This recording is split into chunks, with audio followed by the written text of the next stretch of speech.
Okay, so it looks like we are ready to go. I'm Dr. Melinda Hall. I was able to introduce myself on day one of this conference, but I will reintroduce myself as Professor of Philosophy and Director of the School of Interdisciplinary Studies at the University of Central Florida. And I'm co-facilitator of this panel along with Dr. Johnathan Flowers. And so just really quick before I turn it to him for his introduction, and then we'll go in to the session, I want to take this moment as we sort of begin to wind down the conference to both, again, thank Dr. Johnathan Beaver, Professor of Philosophy and Director of the Center for Ethics at UCF, for his sponsorship and hosting capabilities that provided the infrastructure for this conference. We're so thrilled to be working in and through UCF and under its auspices. I'm so grateful to those donors who who were able to support us this year, including Dr. Maybee and others as well. So thank you so much. And I also just want very quickly to be super selfish and acknowledge to the general strike across the United States today that you may or may not be participating in some way. I know there are so many different ways to be in solidarity with folks, but just thought it important to acknowledge that general strike as well. So Dr. Flowers, I'll turn it to you. I'm Dr. Johnathan Flowers. I introduced myself on the second day of the presentation, but I'm an assistant professor in the Department of Philosophy at California State University, Northridge, and this is my third year co-facilitating this very important roundtable with Dr. Hall, and I am grateful for the opportunity to do so again.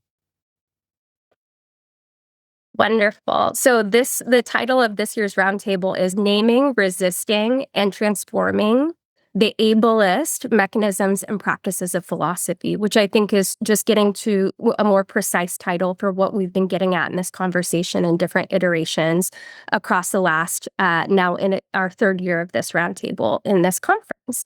In order to sort of begin the conversation on very sort of energetically and with engagement right away, we wanted to, as we have in the past, sort of wrap the introduction of our roundtable members, our panelists, into an initial question. They've seen this question, and normally I'll ask one question, and then Dr. Flowers will ask the next, and we'll go forward. And folks are welcome to sort of pass on a question or say, I'd really like to respond to that, or take the opportunity to share thoughts along the way. And if there are any questions about proceeding from anyone, I'm sure either Dr. Johnathan or I would be happy to receive those through private messages as we go forward. And then you can use the QA box, as Jamie has again mentioned in the chat. First, I will ask Karin Boxer to introduce themselves, and we'd love to hear how you situate yourself with respect to the topic at hand. And one way of thinking about that question is to consider how disability exclusion in philosophy has affected you. No need to answer that question directly, but that's one way. Thank you. So let me start with a visual description of myself. I am a 50-something white woman with medium-length brown hair. I'm wearing a black-collared shirt and rose-colored glasses. The rims, not the lenses, though I wish the lenses were rose-colored sometimes. And I am presenting to you from Richmond, which is the ancestral land of the Powhatan. So my story here, it's really a story of the kind of hermeneutic domination, and I love that term, which I had not heard before, that Karin was just speaking about. It was really a case of institutional ableism leading to internalized ableism, and then, in my case, leading to near fatal harm. So just a little bit background, and let me say I am going to talk a little bit about suicide and suicidality in this. So right now I'm an independent scholar and disability inclusion consultant. My main focus is on workplace accommodations. So if people do have questions about that, I just finished a law review article on it, and I've done lots of research on it. So hopefully I may be able to be of some help. So prior to that, I spent 24 years as a philosophy professor. That included 2 tenure track positions, one at a top 5 research university, and one at a liberal arts university that called themselves student-facing. But we'll see, it didn't really work out that way. So I have just right OCD, which is a form of OCD that it's not mediated by a fear. It's a sensation that something doesn't feel quite right. In my case, it affects my writing, and particularly my philosophical writing. So if I'm trying to write something, I'll rewrite the same sentence over and over and over again, or I'll put down 5 different versions of the same sentence and then not be able to choose between them. So I was able to finish a book and a couple of articles at one point, but that was in between my 2 tenure track jobs, so they did not count towards tenure at either institution. So at one point at my last job, I was working on something and leaned on my elbow for so long that I crushed my ulnar nerve. And by the following summer, just even trying to write was making me suicidal. So I approached the dean, told them the situation, told them, look, I can speak, I can't write, I have hundreds of pages of notes. I can't put them into finalized prose. When I do, I write down multiple sentences, blah, blah, blah, blah, blah. And I asked whether I could get out of the tenure track either temporarily, so I could seek inpatient treatment, which due to the pandemic, that was going to be 2 years off, or permanently. And I was told it would be a shame with someone of my caliber not to get tenure to apply for accommodations. So that's what I did. And so the response that I got from the university was that they couldn't waive scholarship. What I should have asked was, can we count oral presentations as scholarship? But it didn't occur to me at the time. They said they would give me dictation software. I explained that wouldn't help. I asked if they could give me an editor to help me eliminate multiple sentences. They said that wasn't a reasonable accommodation, and also A&S would not support it in any way, making me feel like it was illegitimate for me to hire an editor to do it. And at that point, my chair, who was concerned about my mental health, she just was urging me to give up. And she said to me at one point, you just have to accept that people with serious mental illnesses cannot hold serious jobs. And I internalized that. And so I signed a terminal contract with the plan to kill myself, basically, when my job ended, thinking I'm not going to be able to have any other useful employment.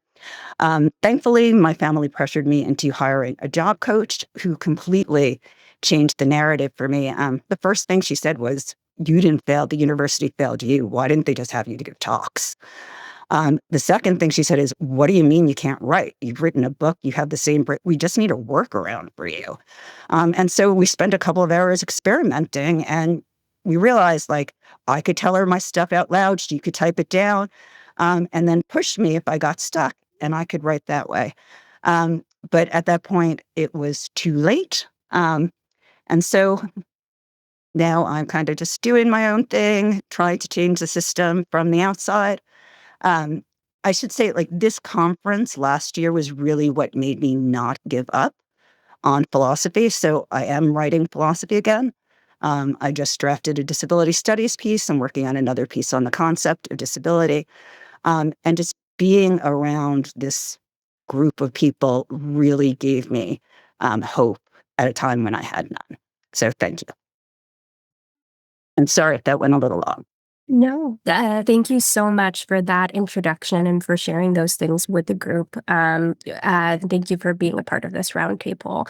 Your participation is quite meaningful. Thank you. So next, I'd like to ask Emily R. Douglas to respond to the same question. Emily, briefly situate yourself with respect to the topic, and if you'd like to remark on how disability exclusion of philosophy has affected you, or some version or variation of that question, you're very welcome. Great. Thank you so much. Brief visual description. I'm a late 30s white non-binary individual wearing a denim shirt, glasses with sort of messy, wavy hair. So at the moment, I am an instructor of humanities at an institution called Vanier College, which is a CEGEP. CEGEPs are a kind of college equivalent that exists in Quebec and Canada that more or less replace like the last year of high school and the first year of undergraduate study. I've also been teaching sessionally over the last 5 years. I finished my PhD in May of 2022, and this summer I'll be teaching for Athabasca University there. Master of Interdisciplinary Studies program, a course that I co-wrote with Kristen Rodier, who's also been present at this conference. So I could say a lot of things, but I'll keep it brief to the last sort of several years. I've lived most of my life with some kind of disability embodiment, although it took me a long time to actually realize and name those words as what I was looking into, including in my philosophical work. Um, and over the last several years, I've been experiencing what some people call long COVID or post-COVID condition. And that coincided with the end of my graduate study, which is a very sort of fragile time period for doing things like applying to postdocs, visiting fellowships, trying to get out publications. And I found myself many times left behind by the rat race because I cannot keep up to this pace. I experience a lot of brain fog, and overall, I just cannot. It is no longer an option to push myself as much as I did in the past. So I've had to withdraw or turn down various publications, which makes it sound like it's voluntary, right? Instead of the fact that our publication deadlines are often rigid and unmovable. Um, and I'm also dealing with issues of accommodation at my main employer, Vanier College. So they are very strict about not allowing, in particular, remote teaching, basically for any situation, which of course is an ongoing situation and problem, not only for disabled faculty, but for somebody who's so-called able-bodied who breaks their leg, or in the case of weather scenarios, I live in so-called Montreal, the traditional lands of the Kanien'kehá:ka or Mohawk, so we live through many winter storms and unexpected situations. So at this time, I'm trying to keep one foot in the door of research on my own time, which is very little, while keeping up with teaching at this institution, which I love the work of, but the accommodations are extremely limited, as we started talking about in the last session with Karin's talk. So I'll leave it there for now. Thank you. And as is the case with Karen's remarks too, Emily, some of these things will, I'm sure, continue to come up as our conversation develops. I'll turn it next to Julie to answer the same question. And just to, again, ensure if people are coming in and out that they know what the question is, to briefly situate yourself with respect to the topic, naming, resisting, and transforming the ableist mechanisms and practices of philosophy. And if you'd like to do that by answering the question, how disability exclusion in philosophy has affected you. Thank you. So I'll start with a description. I am a 60-something white woman with light hair done up in a bun and gray streaks all over the place, more in the back, I'm told. I have a round rimmed black plastic glasses. I'm wearing a pink turtleneck sweater with a grayish jacket over it. And I teach at Lehman College in the Bronx, but my home is in New Jersey in the ancestral lands of the Lenape. For me, I came late to this field, having already had a job and having already worked in what was considered an odd field. I was hired by Lehman to do non-Western philosophy, particularly African philosophy.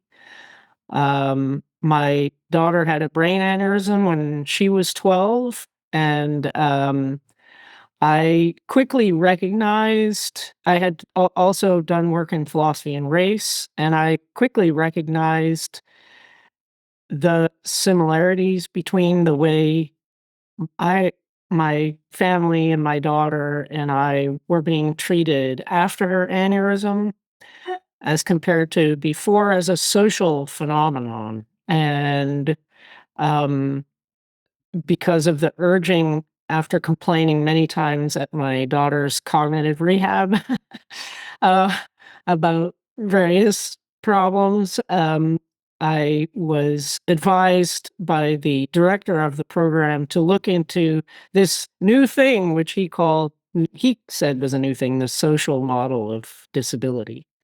And so I then got involved with the disability master's program at the School of Professional Studies at SBS, and started working in philosophy of disability and disability studies.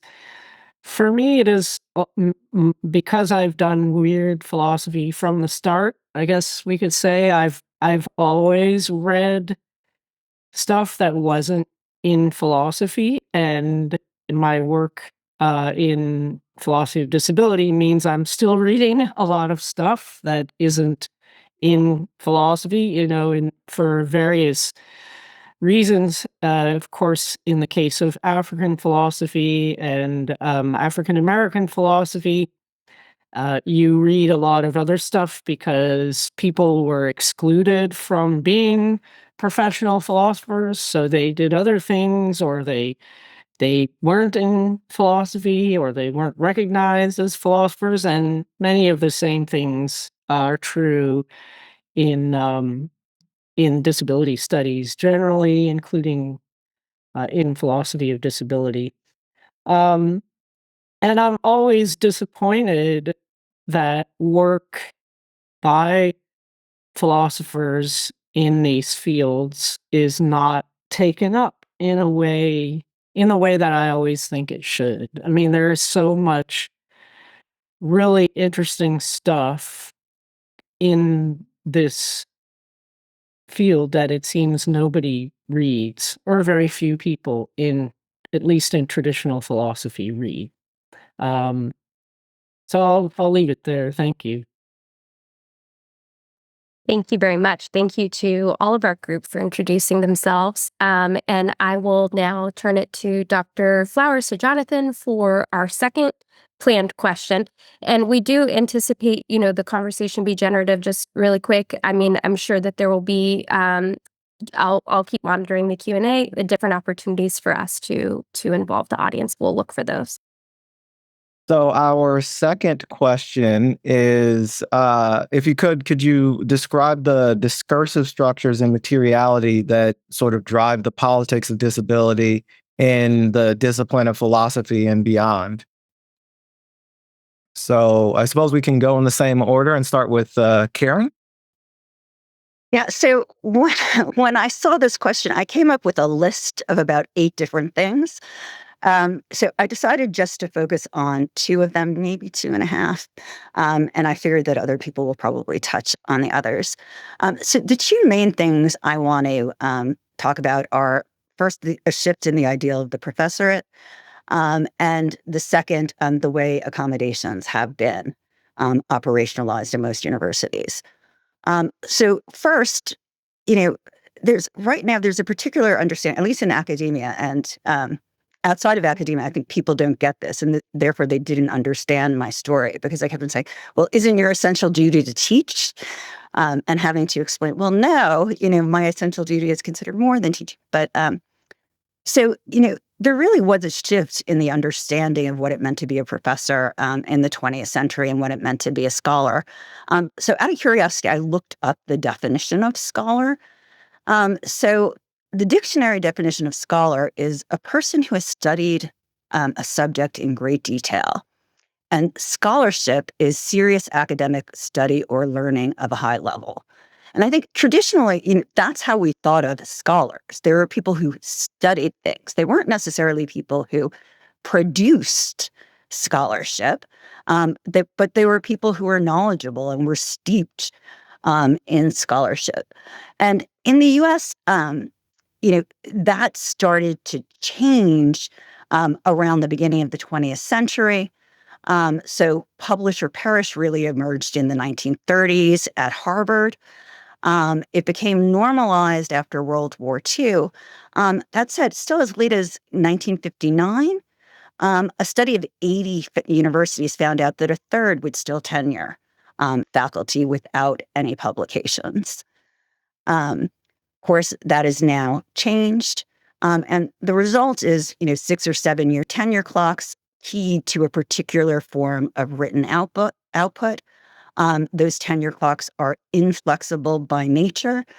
And so even though the ADA recognizes extensions of time as a legitimate accommodation, the case law and how that applies to tenure is a bit unclear. And I think, one of the problems is, these conditions, they don't just measure productivity. They produce crisis conditions for philosophers with disabilities, triggering or exacerbating impairments that are then used to justify the exclusion. So in my case, right, being on the tenure track actively prevented me from being able to do the things I needed to do to get tenure. When I was off the tenure track, I was able to do that. So that's kind of the first structure and idea that I wanted to talk about. The second is the accommodations thing. But let me just bring up something about the medical model. So the fact that disability is still framed medically is a real problem with the way accommodations are implemented. So disability is seen as an individual defect rather than a defect in the system. More severe disability as precariously employed people. Yeah. Yeah. Yeah. And as And graduate students. Yeah, definitely. Definitely graduate students. So, this really blocks a recognition of ableism as discrimination. And it affects the way accommodations are implemented in that it affects whose expertise is consulted. And it affects the range of accommodations considered. So really, you're asking a medical professional to say how to redesign work so someone with a disability can function. That's not their expertise, right? If you want expertise in that, you consult an occupational therapist, a vocational rehab person, a workplace ergonomist. Medical doctors can't do that. The second thing is, the range of accommodations that they'll consider. So for me, it was like, if you can produce in the normal way through an accommodation, right? So voice dictation, then that's fine. If you need a student to talk your ideas out loud and record it, that's not the normal way. So that's not right. If you need an editor to eliminate multiple sentences, that's not an accommodation. And so, really the way we've implemented the process goes against the intent of the ADA. The ADA really was modeled on the social model. And the idea was to change the workplace, not to change the worker. But we've ended up implementing it in a way that unless you fix the worker, the accommodation isn't going to be accepted as reasonable. So I will stop there. Thank you, Karin. Emily? Yeah, wow. There's so much in what you just said, Karin, that I also had thoughts about. And I love this phrase about you saying that the way the pace of work is expected to happen produces crises for philosophers of disability. That was really, really strong for me. I wrote that down. I was thinking about how very often, right, we are expected to be the people who are kind of responding to maybe the crisis of lack of jobs, right, or this overfilled job market, but actually we are experiencing produced crises ourselves. I just wanted to say that was super powerful.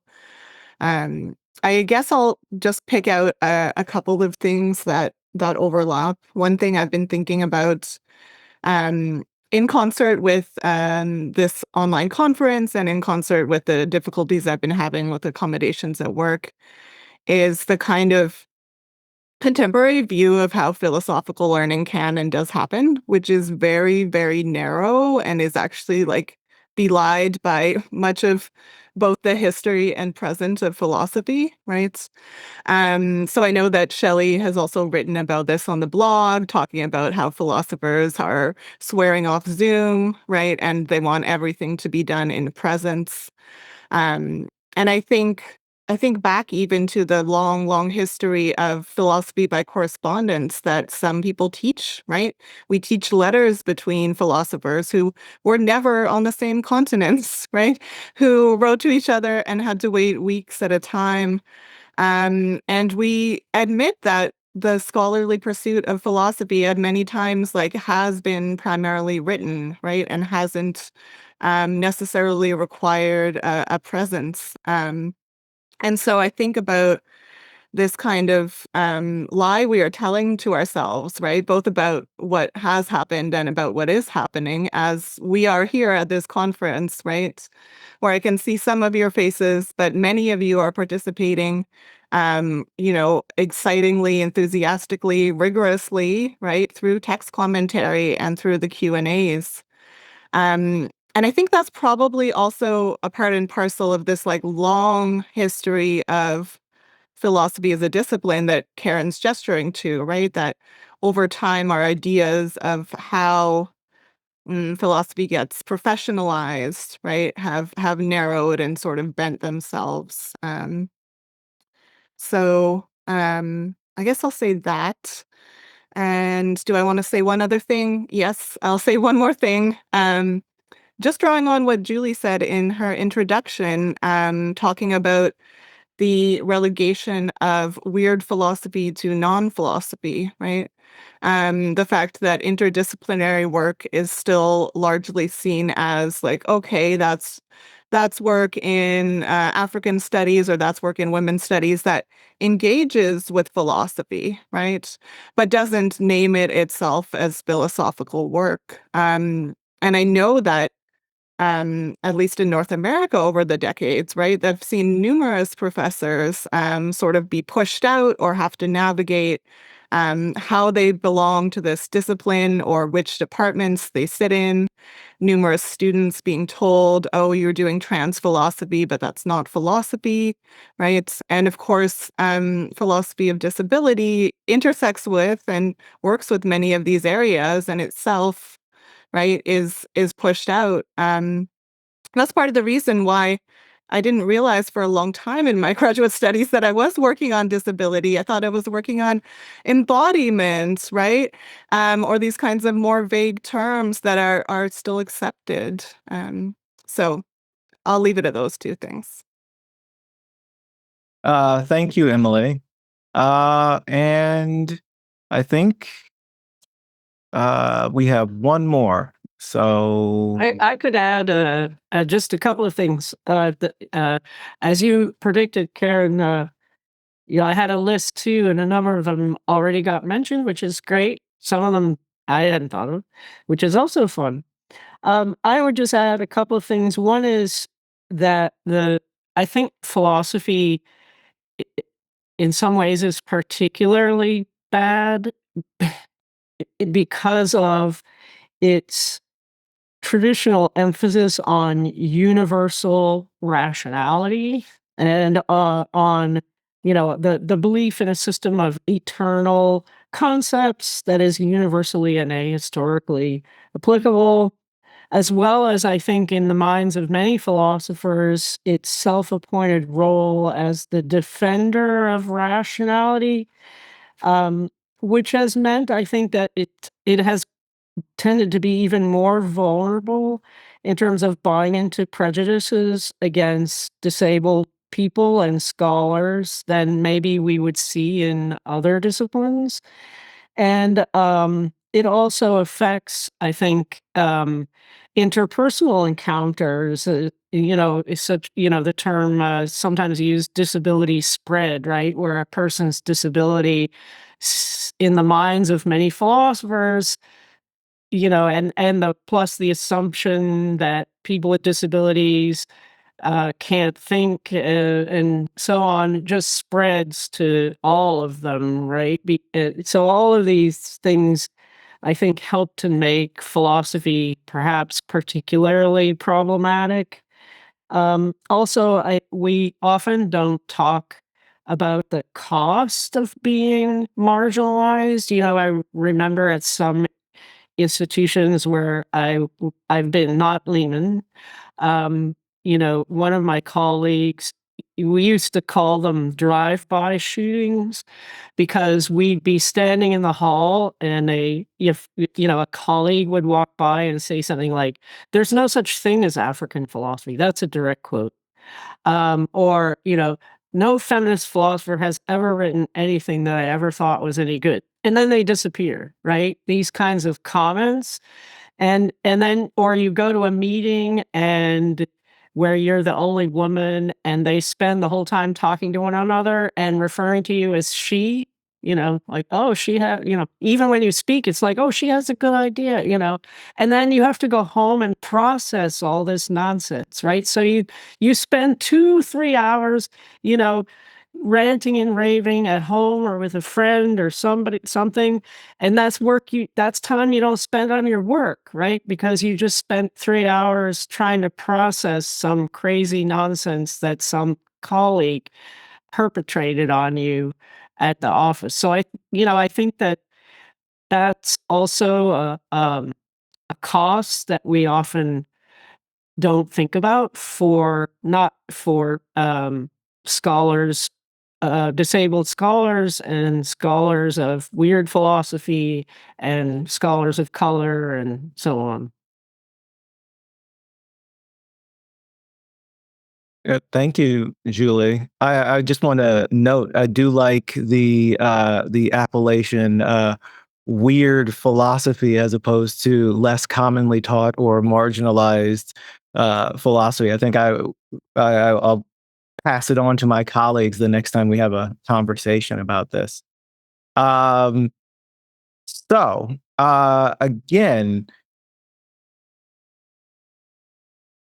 to our next participant, the same question.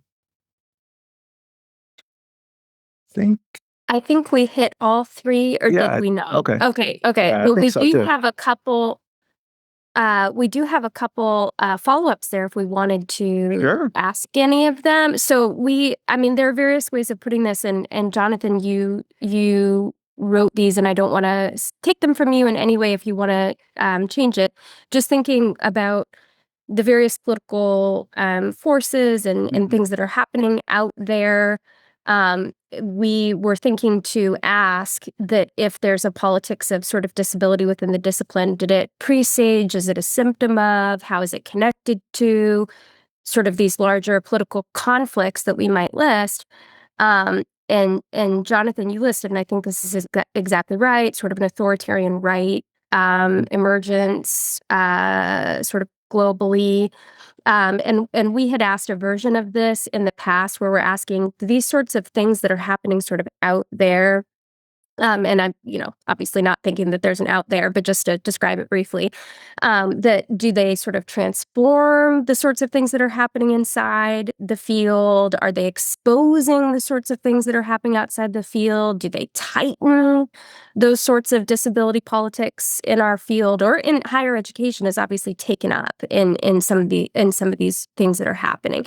And so just inviting, and since it is a follow-up, you feel free to pass or whatever. But if there's anything you'd like to add to what you've said so far to contextualize what you've said within political considerations, please feel free. And you could just go ahead and unmute to do that. And we could wait and sort of pause. Yeah, I have one thing to add. This is not philosophy specific. It is higher education more generally. But even though disability was not included in DEI in many institutions, the attack on DEI, I think, has been really harmful. So, prior to all the stuff coming out against DEI and everyone getting rid of their DEI offices. One of the main things I was arguing for is we needed to integrate disability into existing DEI efforts, that we needed to treat disability as a form of identity, as a source of culture, as a source of pride. And that meant putting in place whatever infrastructure and whatever funding we have in place for other identities, doing it for disability too. I don't know how to make that argument now. I don't know if you can, make that argument now. You can still argue for accessibility. So officially, the ADA and disability enforcement is still a priority of the EEOC, though I've seen no sign of that. But the idea that disability is an identity, it's a culture, it's just the framework that I wanted to plug that into is no longer there. And so I haven't come up with another way, to advocate for this in higher ed. Just hoping maybe an administration change, some stuff will flip back and then we can start again. And maybe just to comment on that a little bit, if that's okay. All of the language that I've been seeing, well, not all, there's so many variations, but this like belonging, and belongingness or transformation of what used to be DI into belonging, that I'm seeing some of, it doesn't have the same sort of cachet that you're describing. Like it doesn't have the same sort of identity politics bound up in it. And obviously there are all kinds of things we can say about the identity politics of DEI and various perspectives on that and how that comes to be. But regardless, like there's sort of what I'm seeing is like a sort of flattening in this language of belonging. And so, it's hard and it's not clear. I mean, the sort of putative maintenance of the accessibility pieces, like, how that fits in to actions on campus and so on. And so I'm having similar sort of worries about how you can talk about disability justice. And it was never easy anyway. But it's really a concern for sure. Yeah. So interesting tidbit. What's it called? The National Center for Disabled Student Success, which is based in Texas. The only reason they were able to keep their funding is they agreed to never talk about disability as an identity. That was an explicit condition on them not losing their funding. So. And I'm seeing so much where people are talking about how this tutoring and these sorts of things are available for all students, and just sort of like the removal of that word, regardless of whether or not it's identity. Like, oh, it's the support team. You can go and you can have tutoring and not that language. And so, again, and Nietzsche and others, like in the Q&A from the last session, we're talking about, the difficulties of the accessibility model. And you mentioned the medical model, Karin, right? I mean, it's imperfect, but, there was that sort of strategic essentialism of it all that you could like catch into, and it's not available in the same way right now, for sure. Sorry for jumping in myself. I just can't help it because anyway. Does anyone else want to remark on this one? Or Johnathan, if you want to wrap up? It just seems to me that the moral obligation to try to include everybody, it is being undermined. It's almost like we shouldn't have to do that anymore. And the R word is back, apparently, which I think says something. Yeah, I mean, part of the reason why I wrote this question is in response to exactly what you pointed out, Julie, the return of the R word and its circulation as a result of political figures using it, and the various ways that in the U.S. the authoritarian right has consistently pointed to sort of medical falsehoods with regards to the sort of ontology of disability, even in a medical sense. And so my interest in this question was whether or not some of these incipient forces have been present in the discipline from the beginning, or if the rise of the authoritarian right has sort of intensified it, mostly grounded in my experience that it it has not intensified it in as much as it has just exposed the ways that the accommodations complex always functioned in line with some of these problematic ideologies. And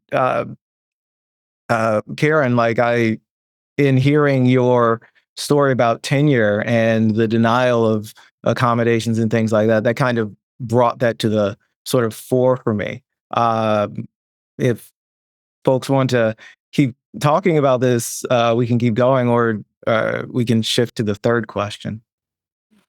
I would like to say just like a couple things as a token Canadian on this panel, because I know that there's a lot of things going on in sort of the Canada-US relations in the background. So yes, there is undeniably the rise of an authoritarian right in the US, and Canada likes to talk about itself, and certain Americans like to talk about Canada as if we are totally free from that. But of course, we have a sort of gentler and nicer veneer, while we are often enacting, right, the very same kinds of politics. I'm also thinking, which Shelley's written about a bit, about this flight of scholars who are working on authoritarianism or who are disabled or otherwise marginalized from the US to Canada, which comes with that sort of maybe hope, right, or dream of a more accepting land.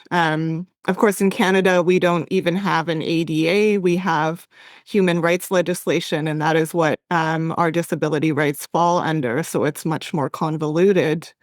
And so, in a very interesting way, I think that this sort of both American and global rise of politics pushing certain academics into Canada, right, or into engaging with Canada, it results in also the tightening of all those norms, those ableist norms in hiring, right? Because then the institutions are able to be more picky and able to say, like, yes, we can prioritize the person who seems the most rational, right, or the person who requires the least accommodations, because now we have a sort of new population flooding in.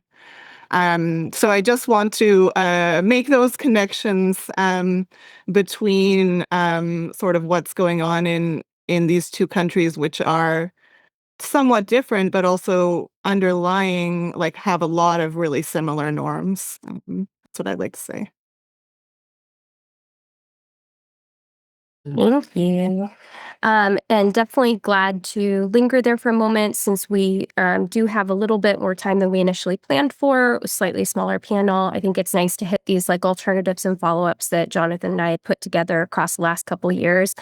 And there is sort of a natural progression to these questions, but they do sort of course, have that overlap, like in some cases. So please do be thinking about if you want to respond to a question that came up earlier, like in a slightly different way. Those things are all open. But I will move on to our third planned question. And that third question is really looking at forces, that is, structures, maybe, if that's the kind of way that you see things, that regulate the relationship between disability and philosophy as an academic enterprise. So in talking so far, we've been outlining the sort of what it's like to be disabled in academia, some of the connections to political framings, discursive spaces that have changed with political changes, and those things describe what's happening. And I wonder if anyone wants to take a sort of shot or share some thoughts about, and I'll go through the list as we happen with Karin first, then Emily, then Julie, to answer this. So again, that is just more clearly in its entirety.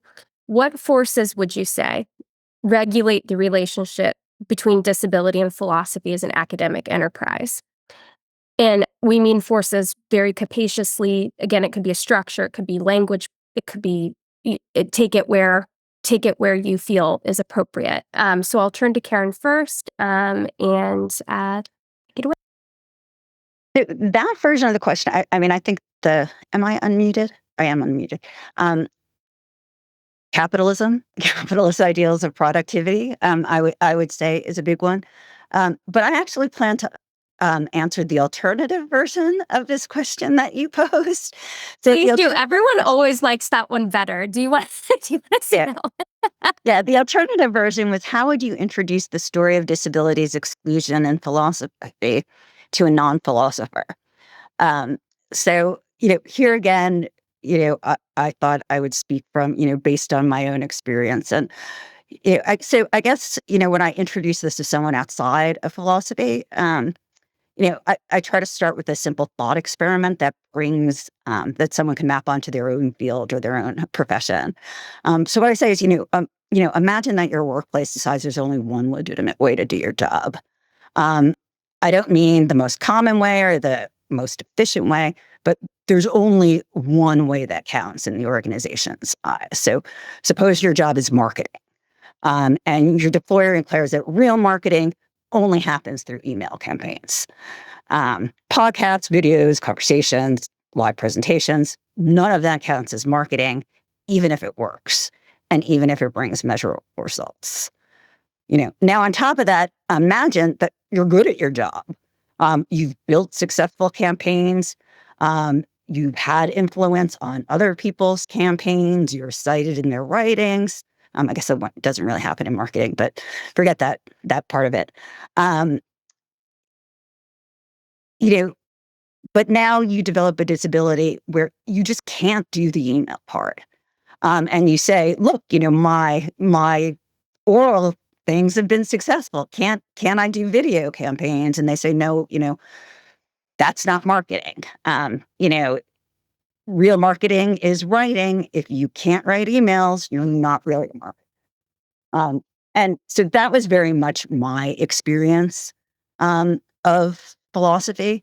So philosophy as a discipline decided that only one type of philosophical output is tenure worthy. Everything else, lectures, conversations, collaborative work, public philosophy, alternative formats, officially it may in the faculty handbook count towards tenure, but, in practice, if it's not peer-reviewed publications, it's not going to be counted. And these norms feel so natural to us that the exclusion of disability, it becomes invisible, right? We don't even see it as ableism. We just see it as that's the way philosophy is done. And of course, the irony of that is, right, Socrates, as far as we know, never wrote a thing. Plato wrote down Socrates' idea, but Plato thought writing was inferior to speech as well. He complained that with writing, everything's static and you can't answer questions, right? Aristotle, yes, Aristotle wrote a ton, but all we have is his lecture notes. So are we, we're going to say those people didn't make a contribution to scholarship, right? They didn't make a contribution to philosophy. And so, this narrowing down of one legitimate product, which I do think does have to do with capitalism. It's countable, it's quantifiable. That's what I would really point to. Thank you so much. Yeah, absolutely. And Derrida too, in digesting and thinking through, that Greek philosophy and doing work and considering the sort of desire for presence and for a particular kind of language engagement and meaning, pointed this out, right? We should be used to the ironies of this or noticing it. So thank you so much. I'll ask now Emily to answer this question. And since I did so much throat clearing and talking around the question last time and people may be coming in and out, I'll just repeat it. So the sort of plain version of the question is, what forces would you say regulate the relationship between disability and philosophy as an academic enterprise? Thank you. My answer is also kind of connected to the alternative version, but I think they are pointing at the same thing for me. So one of the things that I do when I teach at Vanier College in humanities, it's sort of a general education program. So we have students from a lot of different backgrounds. And my ethics course, you have to teach a course on ethics, but you can decide your angle. My angle is through disability. And one of the things that I start with, of course, I start with what Elena called, when I was in conversation with her a few months ago, killing Peter Singer. So I start with Harriet McBride Johnson's influential piece, right, where she talks about talking with him. And I try to underline for the students that philosophy for a long time has seen and still does see disabled people as an object of philosophy, not as the subject of philosophy, right? So these are people about whom, disabled people are people about whom we can have various sorts of thought experiments or debates or challenges. They are something over there, right? Something who are removed from us. We are the philosophers who are not identical to those disabled people. Whoever we are, it is not, right, biased or restricted in that way, right? And so I think one of the major forces that keeps ableism going, right? And one of the reasons why I find events like this conference so helpful for our discipline, and things like the Biopolitical Philosophy blog, right, interviewing disabled philosophers, is because it turns that on its head and it says, well, what if disabled people are the subjects of philosophy, right? What if they're the ones that are doing the philosophy, not just things we talk about as if they're, I don't know, hamsters in a cage running around, right? So I do think that for me, that's where the two versions of the question come together. We can introduce it by talking about how philosophy distances itself from the idea of potentially being disabled, right? For probably reasons related to, maintaining this veneer of rationality and normality and consistency and objectivity, right? So that's what I have to say about that. And I also really enjoy seeing Johnathan's cat come in and out of the camera every few minutes. I like that. Thank you. Okay, awesome. And as always, I probably have 15 things I want to say, but Julie? Sure. Oh, I really like that point, Emily, about they don't see disabled people as subjects of the sentence, so to speak, as doers. It made me think also of some of the discussions in the African philosophy about the way the West uses Africa as a source of data, right? To extract the data that they then theorize about, rather than um, you know, Africans theorizing about their own data, right? Their own experiences. And, this is a common phenomenon. One of the reasons why, when I remember, one of the reasons why Frederick Douglass rewrote his autobiography was because when he wrote the original autobiography with the abolitionists, they told him, when he would try to think about his own experiences as a slave, they told him, no, just the facts, right? And so when he wrote My Bondage and My Freedom, right, and there's this funny paragraph where he says, I'm not going to theorize, I leave that to others. But of course, the whole book is full of his waxing theoretical about the nature of slavery and so on and so forth. So, and that, because he wanted to theorize about his own experience and not just be the object of somebody else's theorizing.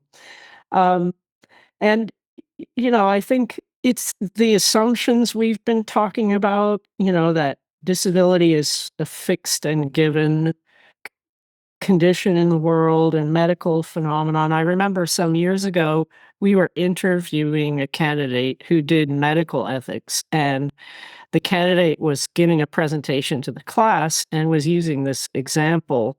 So imagine this person, has just become quadriplegic, and, like 10 days later, the person asks the doctor to help them um, commit suicide. What should the doctor do? And with the students, this was, and so anyway, her answer was, that because of autonomy, patient autonomy, the doctor should do what the patient wants. And I'm like freaking out, like, what? This is like 10 days, like, holy, like, anyway, that there was more stuff I had to go home and process.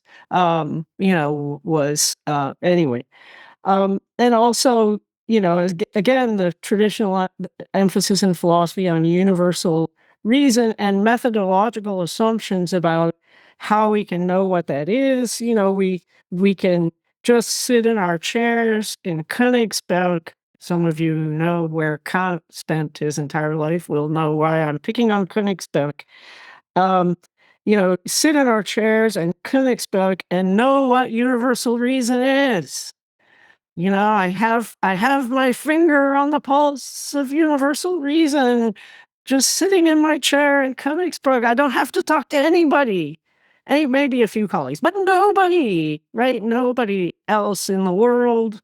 And I can know what universal reason is. I mean, these are the kinds of assumptions, I think, that have led philosophy to be very insular in many ways, to be methodologically often. I mean, we have methods, we have some diversity of methods. So, though, frankly, I find, there are really boring analytic philosophers who like do the moves, and they try to look really clever, but when you think about it, they're not really saying anything very interesting.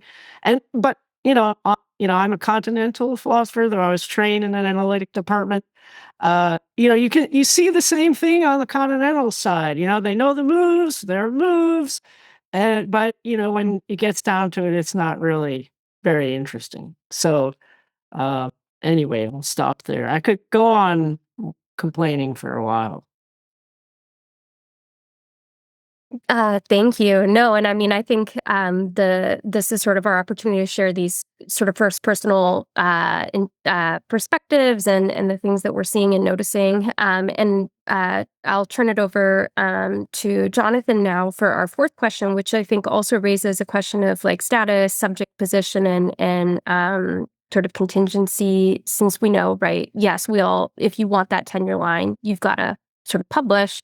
But you sort of can't do that until you have employment. And most of the instructional hours that students experience in North America are coming from non-tenure lines. And anyway, I think we're going to get to a little bit of that also with Johnathan's next question. Yeah. So my next question is, the next question we have is, what unique factors in the discipline of philosophy deserve attention from the perspective of seeking disability justice? And I'm going to include the subject or the follow-up because I think that's the more interesting formulation, which is whether these factors change depending on our subject position in the field, e.g. if we're a student, if we're tenured faculty, if we're precarious faculty, if we're even staff.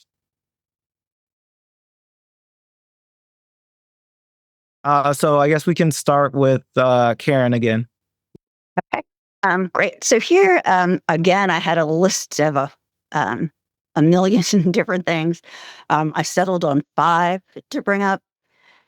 So, one is the intensified writing centrism of philosophy. The fact that we lean much more heavily on single authored journal articles than other disciplines. That connects with my second point. So slower uptake of alternative forms of scholarly output.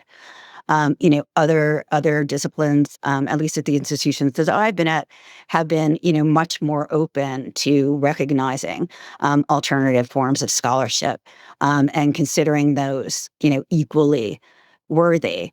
I think philosophy also valorizes the myth of the individual genius, the solo thinker sitting. So this is, Kant and Königsberg, Descartes in his nightgown, writing on his table.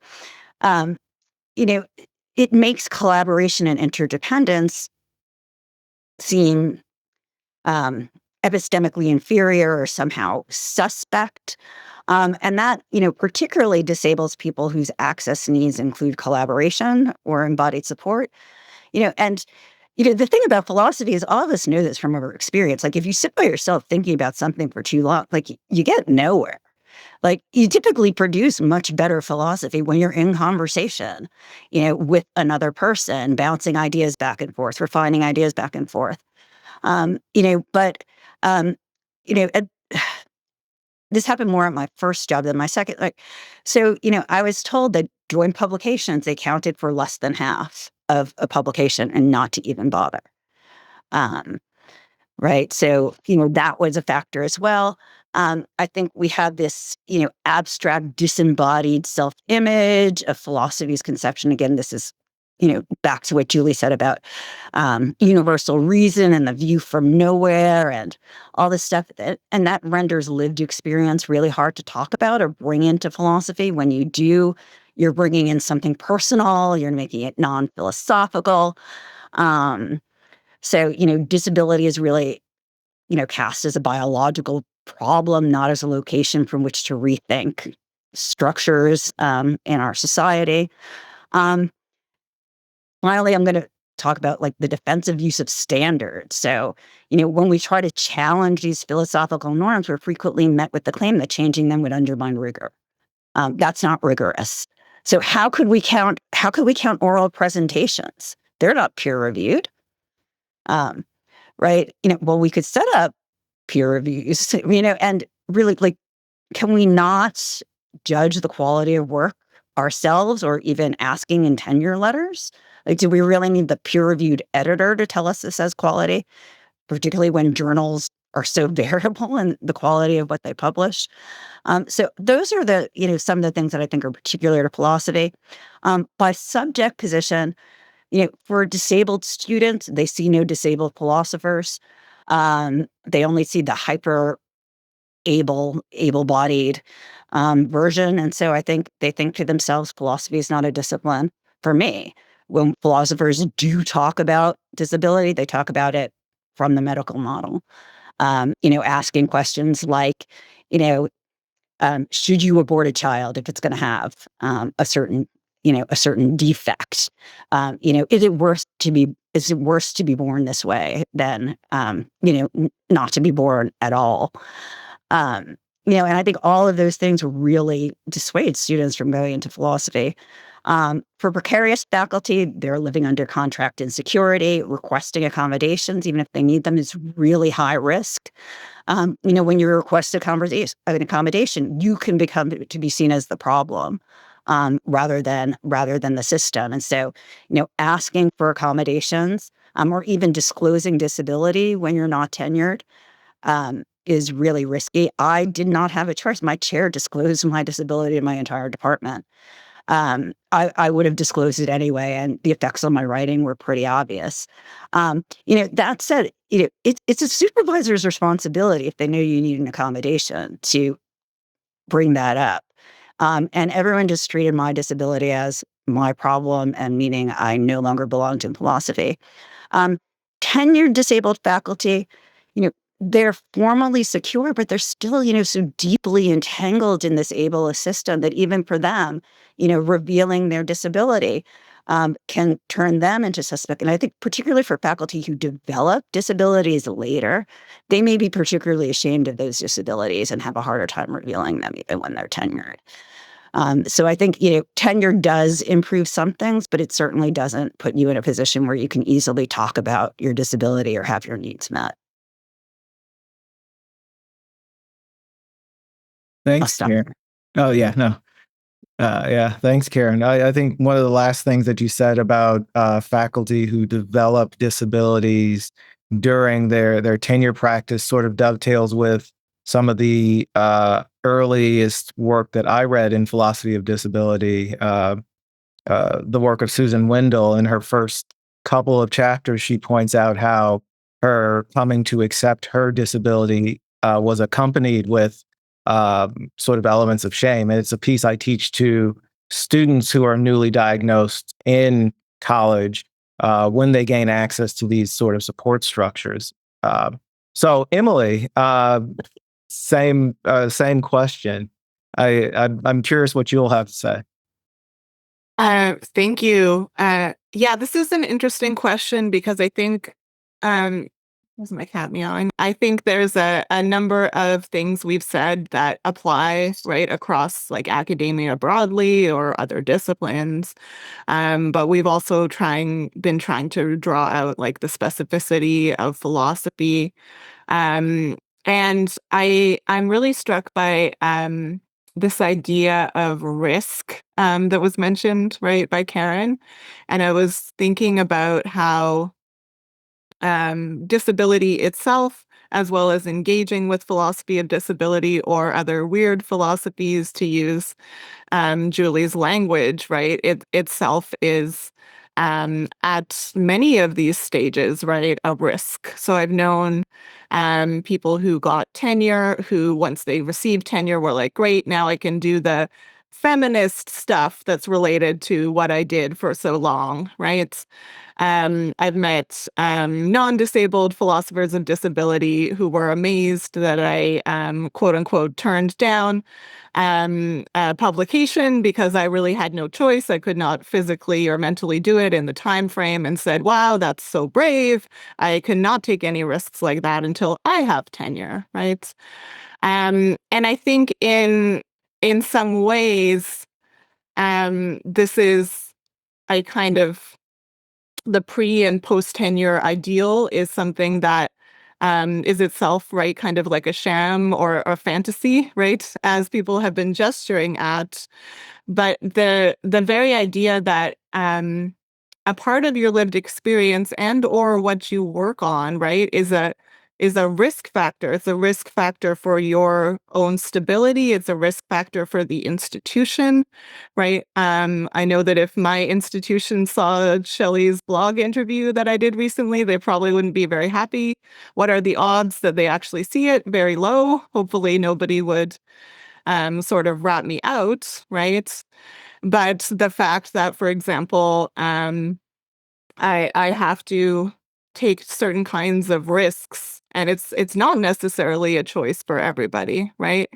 Is I think something that's itself really present. So I think that this is in particular probably due to part of this like rigidity and um, kind of fixity that philosophy likes to see itself as, right? Which is also part of the story of how philosophy justifies itself, right? When philosophy departments are at risk of being cut and they have to tell a story about why we need philosophy alongside sociology or area studies or English or whatever else, right? Philosophers, they like double down, right? On like, well, we're objective, we're rational, we do the meta level analysis that other things don't, right? And all of these risks are positioned in opposition to that, or as like undermining that, or as like challenging that. Um, so it is something that um, is both present for me, how these subject positions in the field, they change things. They're not identical, right? Like I am still in a somewhat precarious position. I technically get offered contracts twice a year, and I need to go get my medical accommodations signed off by my doctor, which involves giving information that's probably illegal in Canada, but the institution insists upon it, right? So it actually creates different kinds of personal risks for me. Right. I don't need HR to know what medications I'm on or the name of my specialist medical doctors, right? But that itself is not seen as a risk, right? The thing that's seen as a risk is like, oh, you're teaching about disability, you're teaching about madness, you're like open with your students about your subject position, you're open with the public about what's going on. And I wanted to tell one more anecdote, which is that I have one colleague who suffered what I guess non-philosophers of disability often call burnout, right? Which I think is a real thing that happens, but we also cover over different conditions with that term. We just say, oh, it's all burnout, right? It's all generally capitalism. Um, and she used to teach courses that were much more resistant to the norms of philosophy before she lived through this burnout.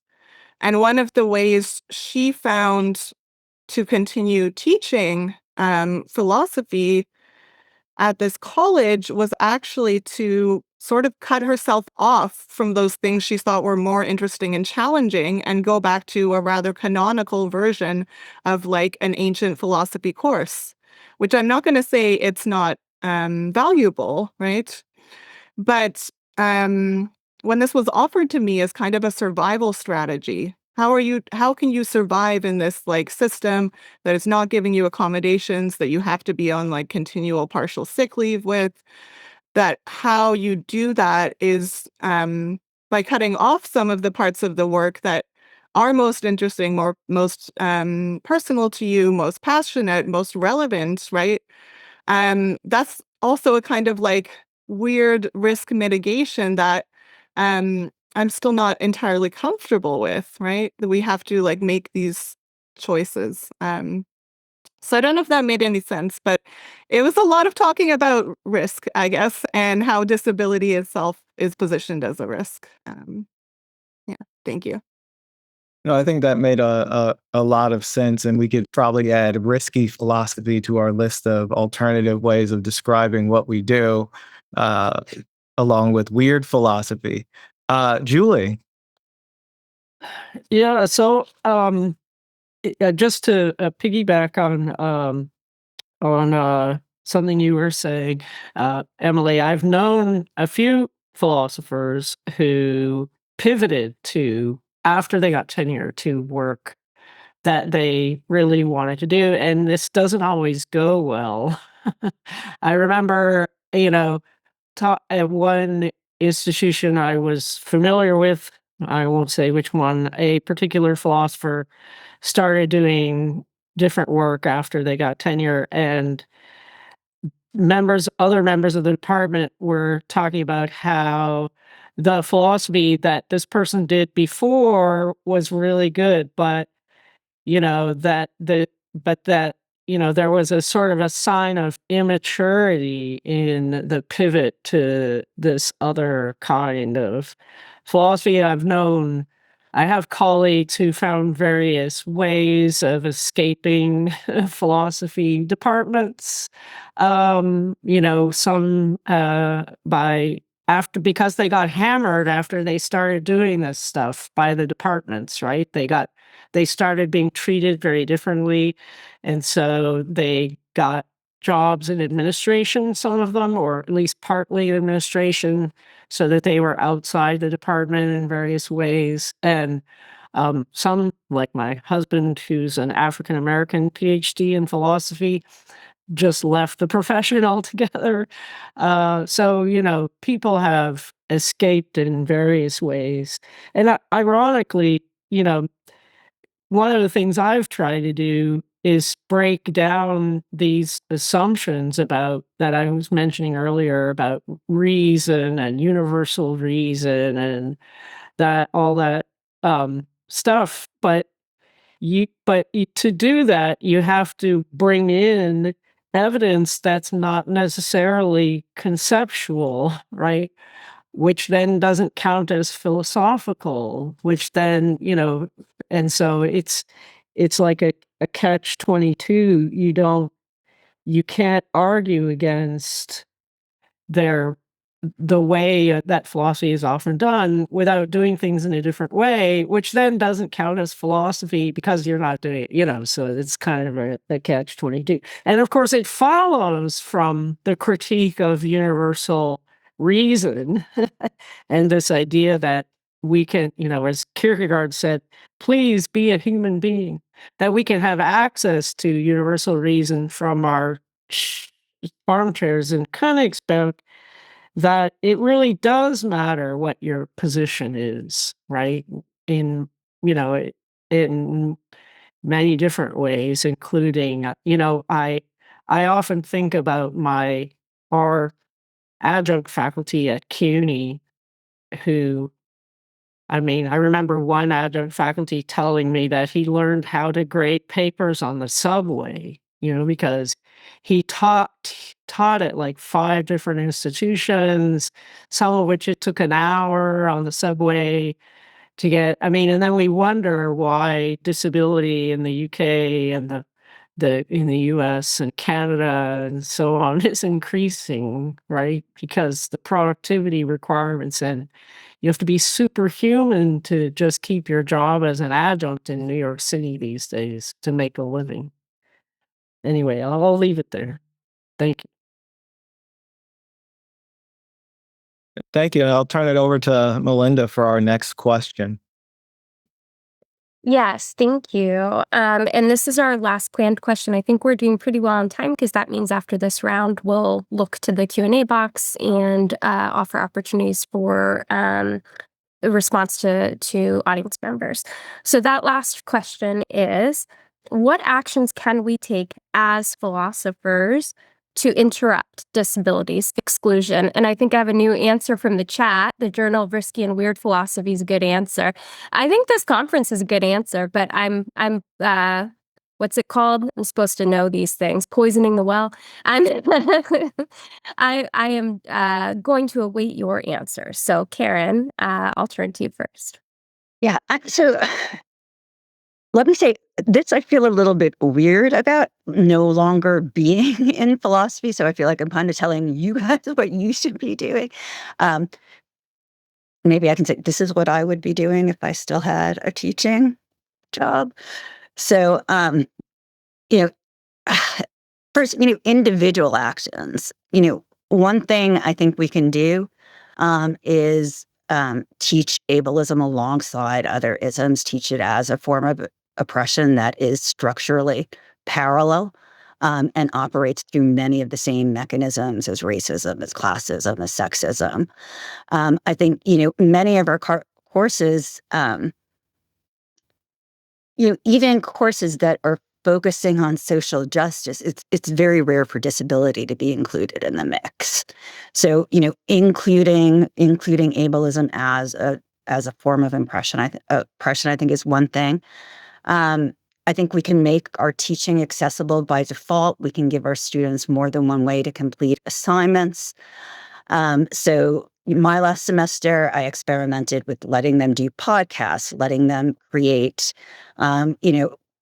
cartoons, letting them do visual descriptions, and just, there had to be a certain amount of text explaining what they were doing and containing the philosophy. But, saying, look, if you want to do an oral presentation instead of a final paper, that's fine. I had a student, she's actually the only person I've ever met with the exact same form of OCD as I have. And she couldn't write her final exam because she kept on rewriting the sentence over and over. So I gave her an oral exam. We can do things like that. Normalizing access conversations. So, just asking everyone, what do you need to participate fully? Asking people, is the lighting okay? Asking, making clear to people if you need a note taker, like to use Otter, you can use Otter.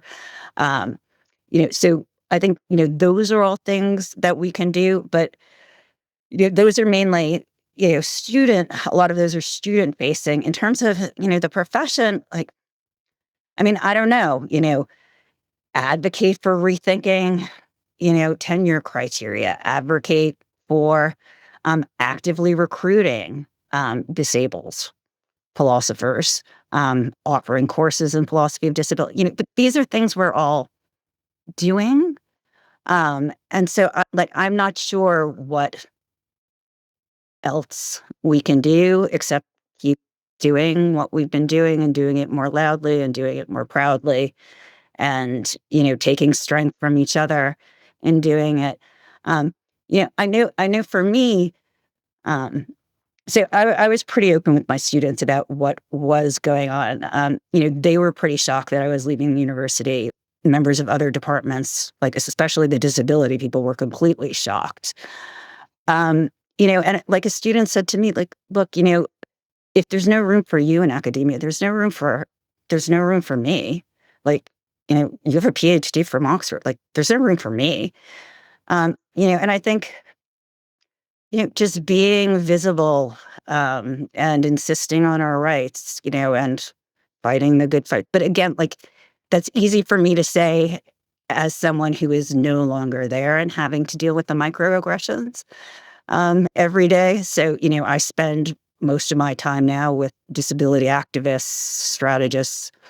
We're all, it's like this experience. But yeah, I'll leave it at that. That's extremely helpful. Thank you. And next I will go to Emily. Yeah, I think this is obviously a huge question, and we've sort of been suggesting different directions in it as we move through, right? You have the negative or the critique, and then the sort of positive, not in necessarily good, but what can we produce? Like, what can we do? And I do agree with your comment, Melinda, that like just the very existence of this conference, the existence of more conferences that are online or hybrid, right? Again, something that Shelley has written about extensively, is something that would help greatly to sort of undermine the idea, right, that professional philosophy can only be done in certain ways by certain bodies, as well as just like fulfilling so many access needs that are not met when you have to travel on a long plane and go to places and wait for shuttles and go to hotels and sit in uncomfortable plastic chairs for hours on end, and all these kinds of things. So I think that's definitely one of them. One of the things I think we can do. One of the other things I think we can do comes to this question of like interdisciplinarity again for me, or maybe some might call it intersectionality or the way that different oppressions work together, is thinking about and promoting and working on, right, the way in which disability analysis like enriches analysis of other oppressions.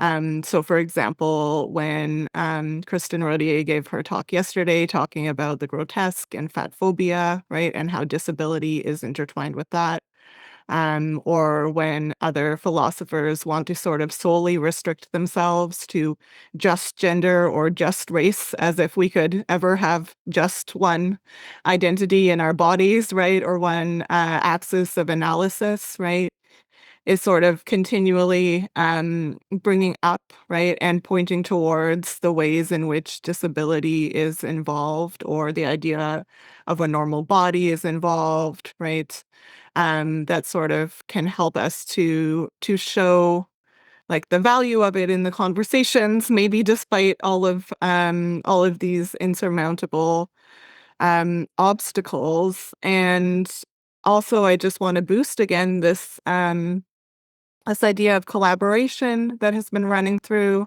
right? So we discussed the risk of co-authoring, right? And therefore it gets less credit than a singular authored paper, right?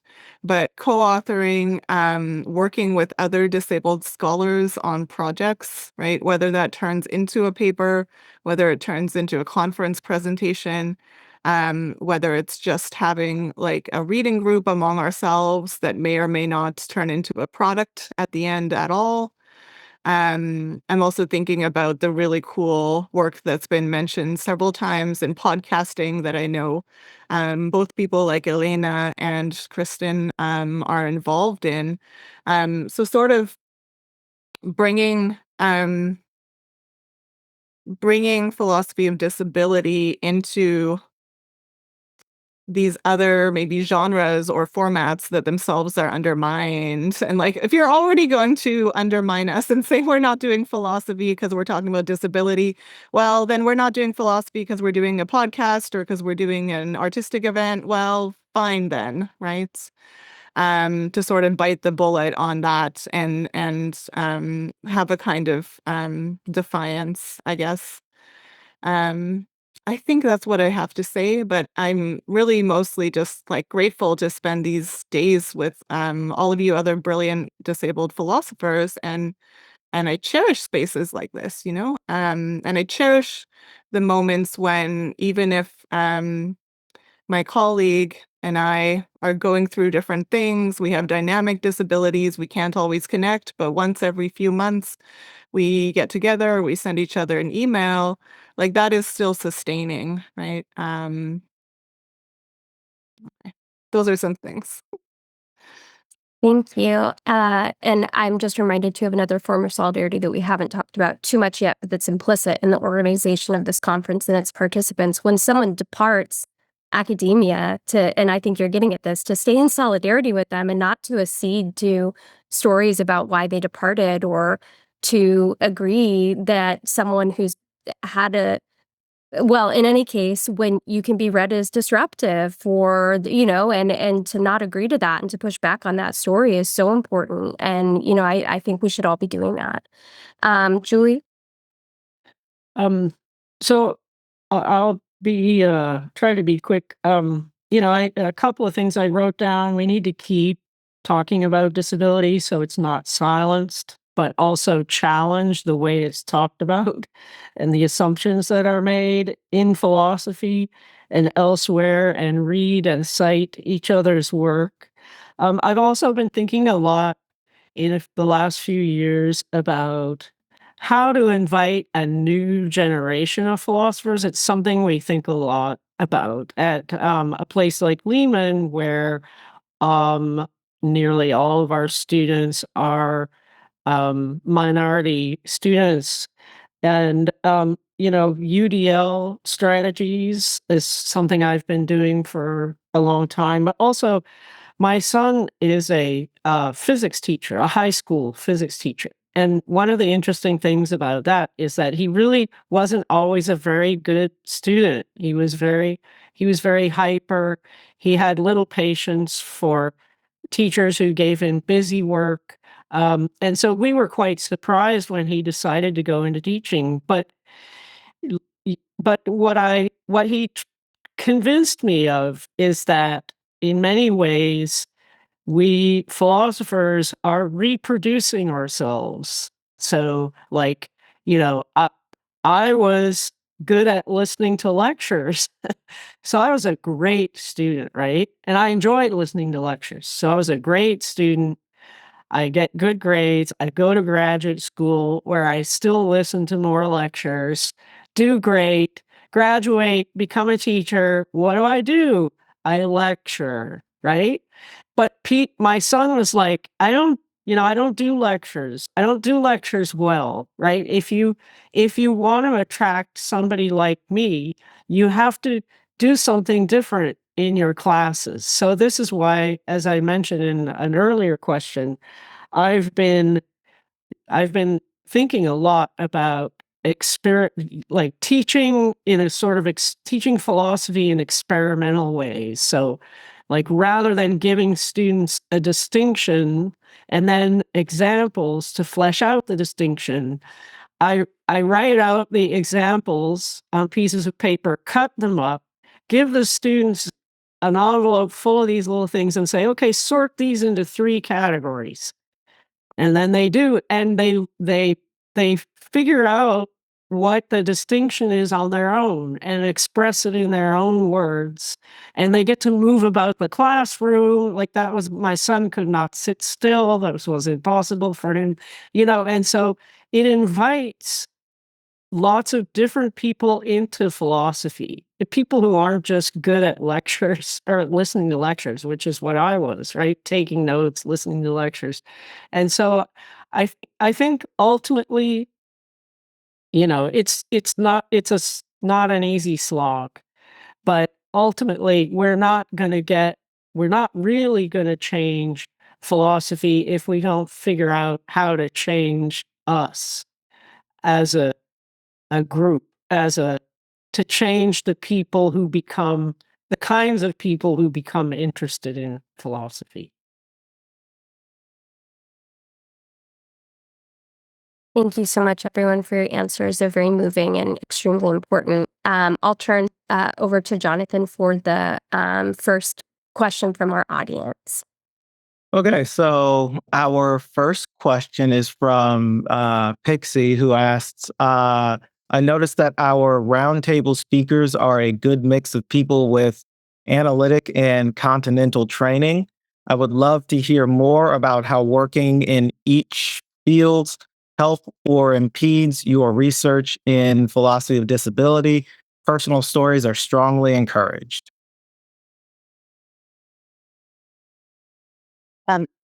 I can start. So I was trained as a straight analytic philosopher. I got my degree at Oxford. I did not do an undergraduate degree in philosophy. My undergraduate degree was public policy. Uh, for me,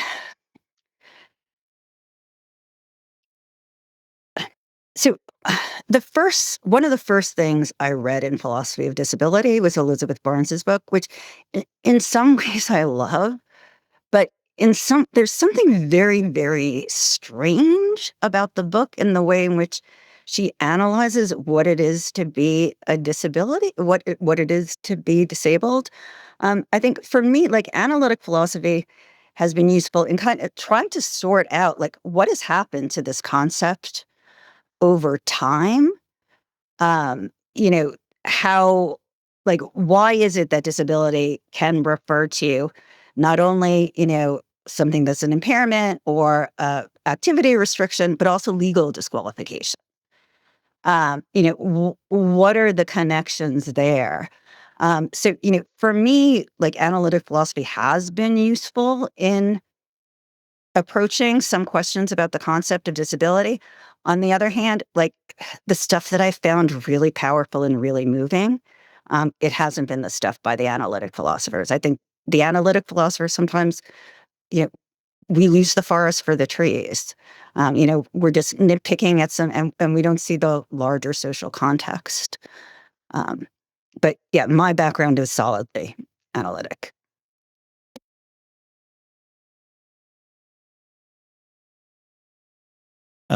Emily, Julie? Sure. I can speak. I guess in my undergraduate studies, I had sort of a mixture of analytic and continental training, but I ended up going in the Foucauldian feminist direction. And I sort of continued to become more continental as my graduate studies went on.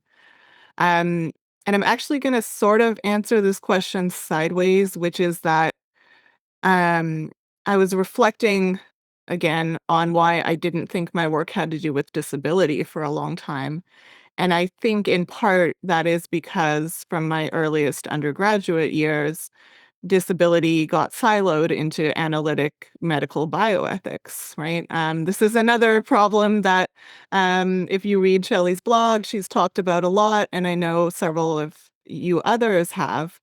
Um, and the sort of analytic style of medical bioethics has never been my interest. And so it's been something that I've resisted. But um, I think for a long time, continental philosophers didn't talk about disability, using the word disability, and have indeed used these sort of more broad opening like embodiment or I don't know, consciousness, right? Even if they like touch upon some of these questions.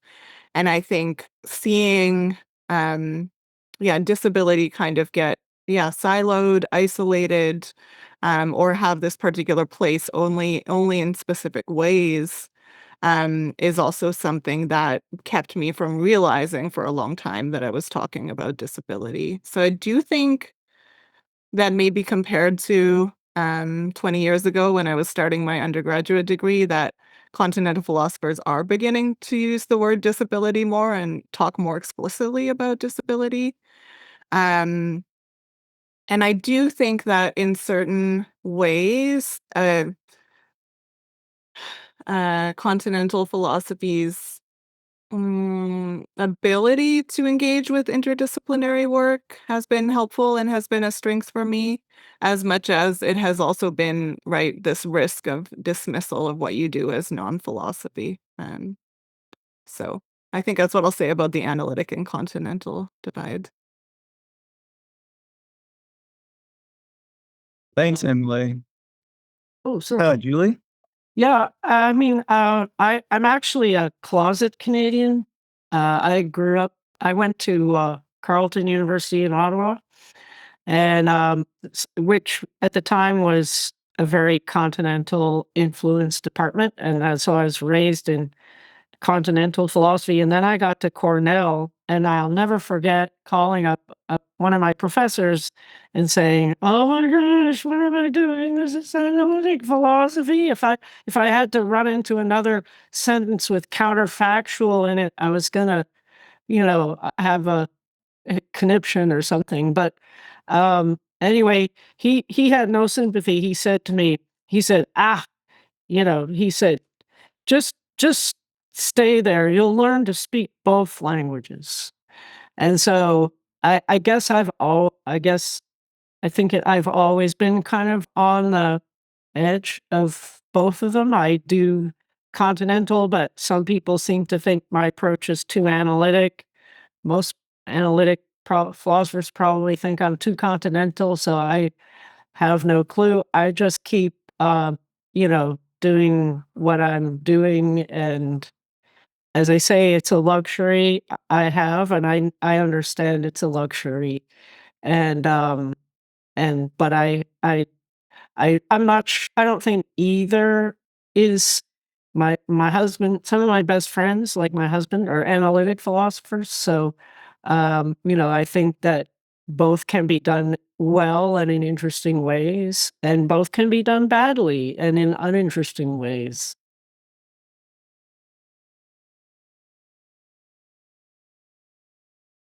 Thanks, Julie. Um, if I could, I wanted to follow up on something Emily said, that the interdisciplinarity of analytic philosophy lent itself to sort of a broader application. I wanted to follow up on this because many of the analytics I know are not interdisciplinary. They're solidly in the camp of philosophy is the queen of the disciplines, and I don't need to talk to anyone else. So I wonder if you could just briefly talk a little bit about that. Oh, I don't know if I meant to say continental, is interdisciplinary. So I'm not sure if I misspoke. But that is what I meant to say. Like continental philosophy is sort of even its basic like willingness to engage more with literature more, I think allows it to, as much as it does give a reason for certain philosophers who are really strict on this divide to say that's more reason why continental philosophy is nonsense, because look, they look at novels or they look at films or something. But I do think it gives more inroads. So maybe I'm correcting my own speech there. Sorry. Oh, no, no problem. Melinda, do you want to do the next question? Yeah, absolutely. So this one is from Hypatia Sva. They write, what do you think is the current relation of philosophy departments and extra-departmental philosophical writing or teaching? And maybe in the chat, if you want to comment if it's external to academia, or I think you mean external to the philosophy, but still within the university system. But anyone feel free to answer that one. Oh, yes. Oh, you mean external to the university. Oh, okay. Okay. So external to official publishing. So what do we think? So what do Roundtable members think about the current relation of philosophy departments to philosophical writing or teaching that's not typically official the way we think about publishing? So they write in the chat like philosophy and zines, or other sorts of potentially, I'll also paraphrase, maybe public philosophy.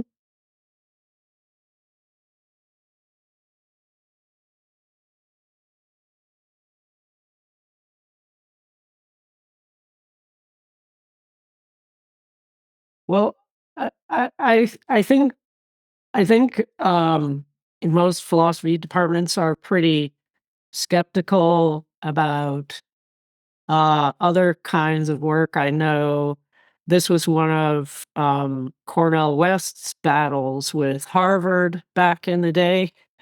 Now it was Harvard, I suppose, which may make a difference, but the other, but I think it's there's a lot of skepticism there. And one of the other things I've been thinking about recently is, again, from a privileged position that I have, is open access publishing. More, I've been working on it for a long time, so don't hold your breath, but I'm working on another book manuscript, and even though a colleague of mine said, no, no, no, you must publish it with a a publisher of some kind. I've been thinking more about publishing it on CUNY's open access site or something. I don't need it. I don't, I'm in a privileged position. I don't need to. I'm a full professor, so I'm not going anywhere. I'm not moving, so that's okay too. But I think to the degree that we can do those things, that's another avenue for opening up the field. In addition to alternative forms of scholarship.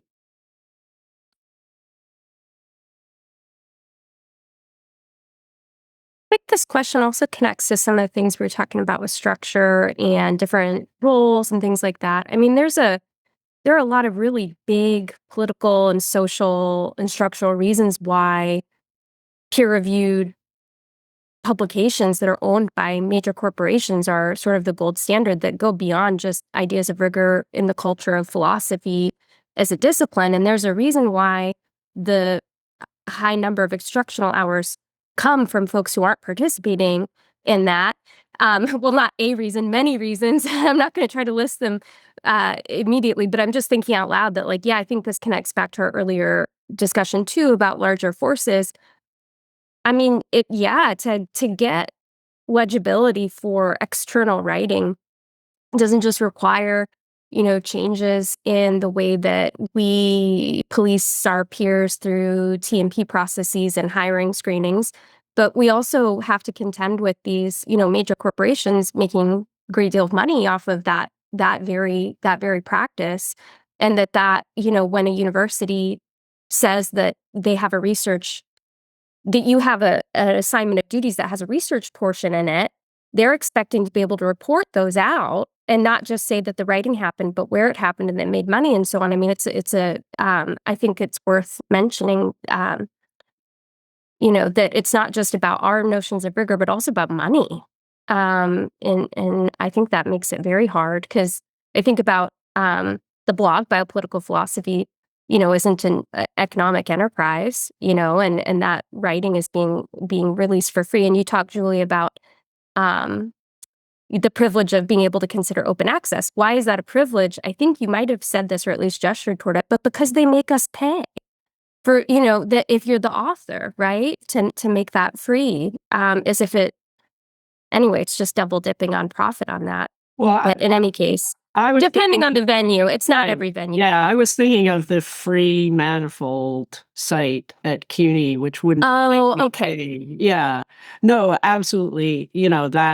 That I just meant a privilege because I don't have to have a publisher say that I'm a good philosopher so that I can get tenure or promotions, right? Because my apologies. Yeah, but no, I mean, my husband's always making fun of me. I get this statement every year from a publisher, on how much I made, on my book last year, like, ooh, I made $16.42, or something last year. I mean, that's one of the other reasons why I don't feel like feeding that beast, if I can publish it for free on CUNY's Manifold publishing house, which doesn't cost anything. Why should I don't know what they're making. Maybe they're not making much either for all I know, but I know $16, I'm not making much. Thank you. So I just got a direct message. We do have someone who'd like to talk a bit on screen, and that's Shelley. So I want to give her the chance to do that. So I will briefly mute myself if that's okay with the group. No, that's fine. I just wanted to, I'm sort of at a typing limit for the day, so I just wanted to say on screen, I'm really I'm I mean, people throughout this conference have been saying, Shelley's doing this. I got to a point. One of the reasons why, the excerpt from Elena's interview has really stuck with me is because I got to a point, like I guess, like maybe even several years ago, where I just thought, like, fuck it, like I don't care what they think of me anymore, and so, it doesn't matter what we do or how we do it. It doesn't matter. I'm thinking like, okay, we can talk about, how the discipline needs to create alternative ways of, gauging what counts as relevant, but it doesn't matter. We're not going to fit. We're like, there's just so much resistance to us breaking through. Like, for instance, Biopolitical Philosophy, the blog, has been around since, well, when did we launch that? Melinda, we launched it It was like January 2019. Yeah. And that's like a major venue. I don't care what anyone says. That's like a major venue in the discipline. But do you think anyone will acknowledge it when they're talking about public philosophy? It never gets mentioned. Never. Dialogues on Disability interview series never gets mentioned as a major intervention in public philosophy. None of that gets mentioned. So I'm so like I feel so aligned with so much of what Mitch says in their blog post and presentation. I don't like to use the word crip for like a number of reasons. I feel uncomfortable, but I do like appreciate that it was written like crip pessimism, right? Okay, so that's just what I wanted to add. Thank you. Thank you so much, Shelley. And I appreciate too all the different ways in which we've engaged when somebody says, "Oh, I'm at my typing limit," or "I'm done with Q&A." Like, glad that we can be flexible to make space for that. So, Shelley, thank you for coming on screen. Others who either want to ask a question or talk about a previous talking point, we have 10 minutes left at our roundtable, and that also means that we have 10 minutes left of the proceedings of the conference. At 4 p.m., we will do closing remarks, but we have 10 minutes left for this roundtable. So if anyone would like to direct or engage that conversation in a particular way, please add to the Q&A, or feel free, if you're a roundtable member, to speak up. I just want to give a piece of free advice, which is, if you are refused accommodations, if you can at all afford it, get a lawyer right away. So you have 300 days from a failure to accommodate to file a claim. Usually, you don't really have to file a claim if you get a lawyer right away. The university will give in. So I didn't want to be litigious. I very purposely did not want to be litigious. I also believed the university when they said, "Oh, we want to keep you. Of course, we want to keep it." And of course, we believe in diversity. And so I went in without a lawyer, and if I had gone in with a lawyer, I would probably still have a job. And just realized there is a 300-day time limit. Thank you.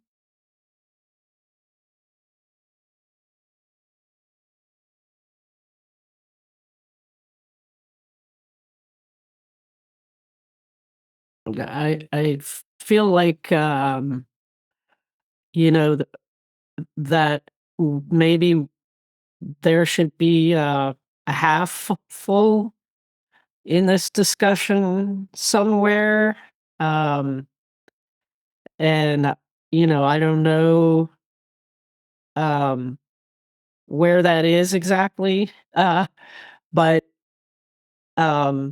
some there have been, maybe the good news, some of us who have been able to find a place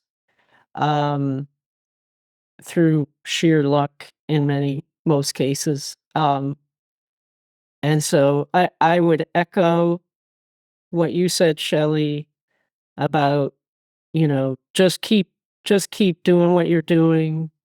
Don't give up. You don't let them get you down. And it's really important work, and try to hold on to that, and to knowing that what you're doing is important, even if they know somebody somewhere isn't saying so. I don't know.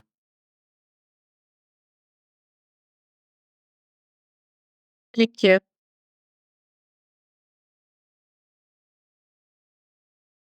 Yeah, thank you so much. And I also, like Kristen, have interdisciplinary colleagues, and that can be really nice.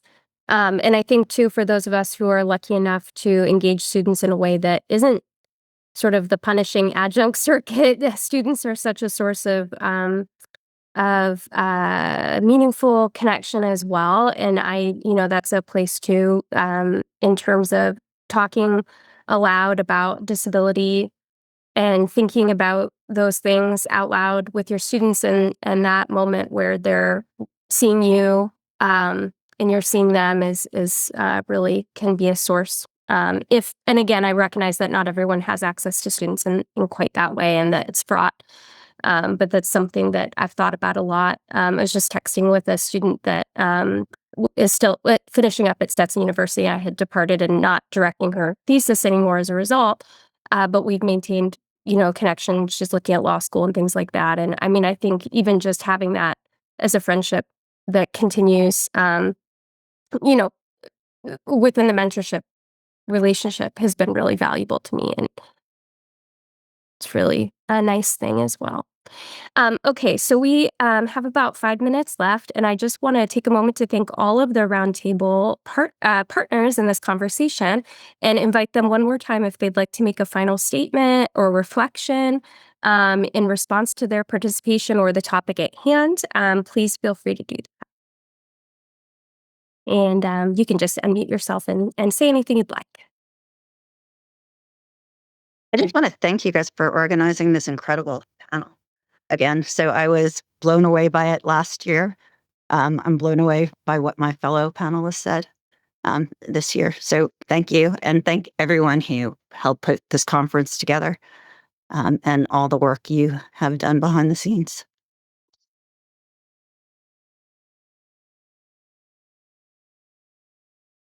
Yeah, I just want to say I really appreciate how sort of naturally our discussion shifted from what can we do to improve the discipline to like what are our disabled philosophers' survival strategies, And I want to name that has a relationship to disability justice and the wisdom that disabled people have had to cultivate and innovate and work with. And I think that's one of the really generative things that's come out of this session for me. So I want to thank everybody's involvement for that.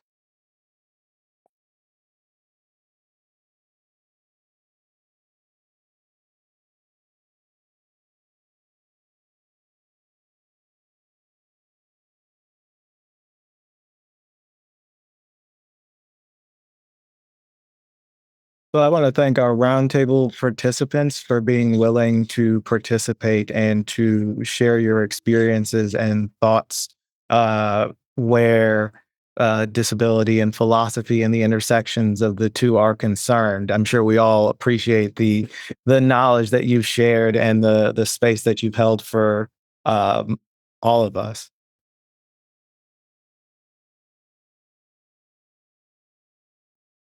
And the risk related to sharing some portions of those stories. Maybe we can try things up there if everyone feels like we've come to sort of like evolved into like an end point, not an end point, but at least a partial ending for now, and we'll pick it up again next year, I'm sure. So I want to thank the panelists. I again, Melinda and Johnathan, you've done a terrific job of generating conversation, generating ideas, playing off other people's ideas and expanding them. So I really, I appreciate that. I appreciate Emily, Karin, and Julie, all the care and thought you've put into your responses. So thank you so much. I think it's been it's been a pleasure to sit and participate in this session with you. So thank you. So sorry, did someone want to say something? Oh, I just said thank you. Okay. So maybe if some of you want to come back into the breakout room, and we can we'll come back for, maybe we can just have some concluding thoughts now, Melinda. I think she's left, maybe. Oh Melinda? no, yeah, hi, I'm still here. Okay. Okay. So maybe we can just say goodbye now. And again, thank Johnathan Beaver, who's made all of this possible, as far as I'm concerned. And also Julie Maybee for doing some fundraising from Lehman College and CUNY Graduate Center, and from our private donor who I don't know if that person is listening in at all today, but appreciated that help that person provided. So Melinda, I'm sure you have some things that you want to add to end things. So go for it. Yeah, thank you so much. So I think as we look ahead to future iterations of the conference, I'm committed to continuing in whatever form of support I can in terms of leveraging the resources of the University of Central Florida. Obviously, and I think I'm okay to say this, it's not always easy to be in higher education, and it's definitely true. I mean, of course, but especially right now in Florida. But I think that UCF can continue to be a good home for this conference, and I would love to hear from anyone who would like to think about fundraising for next year.